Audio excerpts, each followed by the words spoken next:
तो अपनी वाक्पटुता, अपनी तर्क शक्ति, अपनी संवेदनशीलता और राजनीतिक समझ के बूते ये मकाम हासिल करने वाली स्मृति जी हमारे साथ है। बहुत स्वागत आपका स्मृति जी।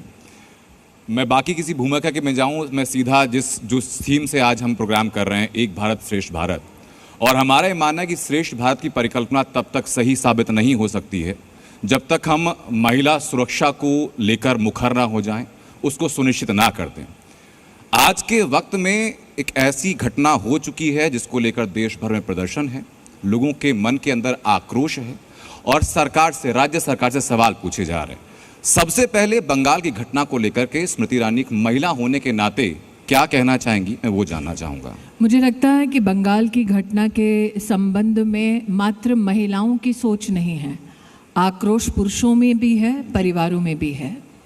हम बार बार ये क्यों गलती करते हैं कि अगर महिला का कोई विषय है, महिला की कोई चुनौती है, कि उस पर बोल उठेंगे तो सिर्फ महिलाएं उठें, पुरुष ना उठें।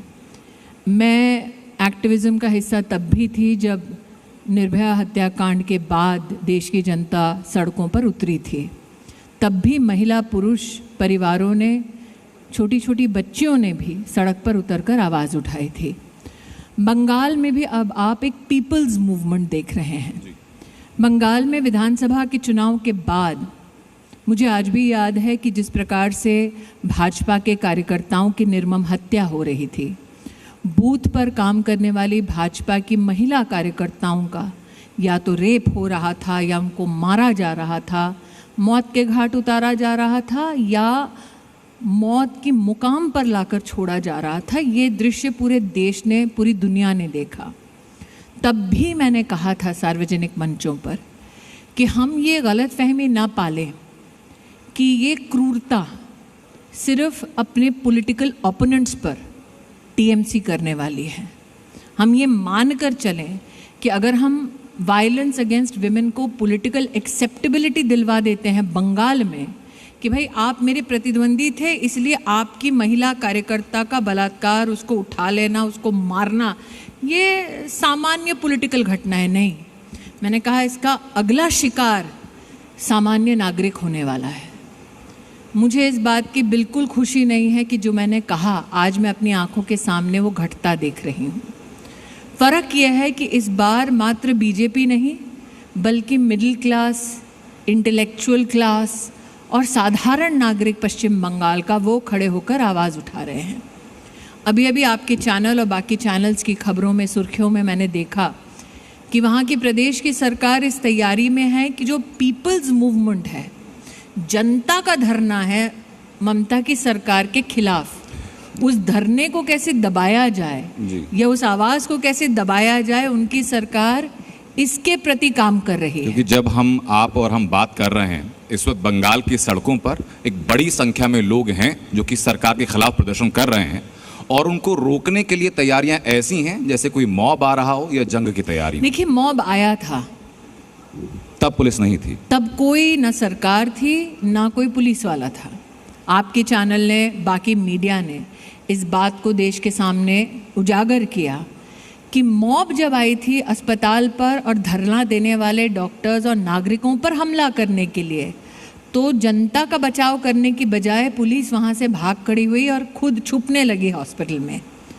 तो जो आज लोग इकट्ठे हुए हैं वो जानते हैं कि पुलिस उनको सुरक्षा देने के लिए तैनात नहीं होगी। जिसकी हत्या हुई, जिसका बलात्कार हुआ, उसके परिवार को सुरक्षा देने के लिए कोई नहीं आएगा। तो ऐसा नहीं है कि एक्चुअल मॉब नहीं आई। आज जो सड़कों पर उतरे हैं उनका उस लड़की से, उसके परिवार से कोई सरोकार नहीं है। वो सिर्फ चाहते हैं कि न्याय दिखे होता हुआ, और अगर अन्याय करने वाले लोग सरकार में शामिल हैं, ब्यूरोक्रेसी में शामिल हैं, सरकार की शरण में हैं, तो उनके खिलाफ भी आवाज़ उठाई जाए। लेकिन उस आवाज़ को शक्ति स्मृति जी कैसे मिलेगी? पीएम ने जो रिएक्शन दिया उसके ऊपर, उससे हमें लगा कि और सख्त कानून होंगे। देखिए, कानून में और दृढ़ता यहाँ पे रोकना चाहती हूँ आपको। सख्त कानून है, सजाए मौत है। अब आप सजाए मौत कैसे दिलवाते हैं, केस कैसे बनाते हैं, कानून के इम्प्लीमेंटेशन की चुनौती है। भारतीय न्याय संहिता जो अभी भी कानून बना है मोदी सरकार में, उसमें बहुत ही डिटेल्ड सज़ाएं, मौत है, 20 साल की कैद है, उम्र कैद की सज़ा है, तो ये सारी सज़ाएं अलग अलग संदर्भों में उसमें दर्ज हैं। जब लोग कहते हैं और सख्त कानून बनाओ, मौत से ज़्यादा और सख्त कानून क्या बनाइएगा? विषय क्या है, प्रॉब्लम क्या है?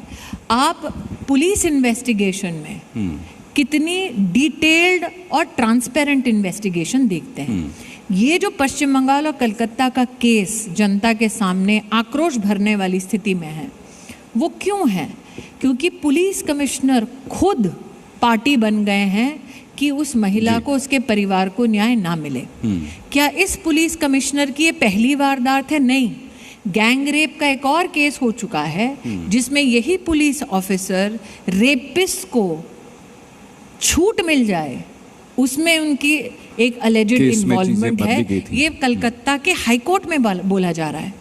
अब जनता कह रही है कि भाई अगर न्याय दिलवाना है कोर्ट में, और अगर केस ही शिथिल हो जाए, इन्वेस्टिगेशन ही ढंग से ना हो, तो आप न्याय की अपेक्षा कोर्ट से कैसे करेंगे?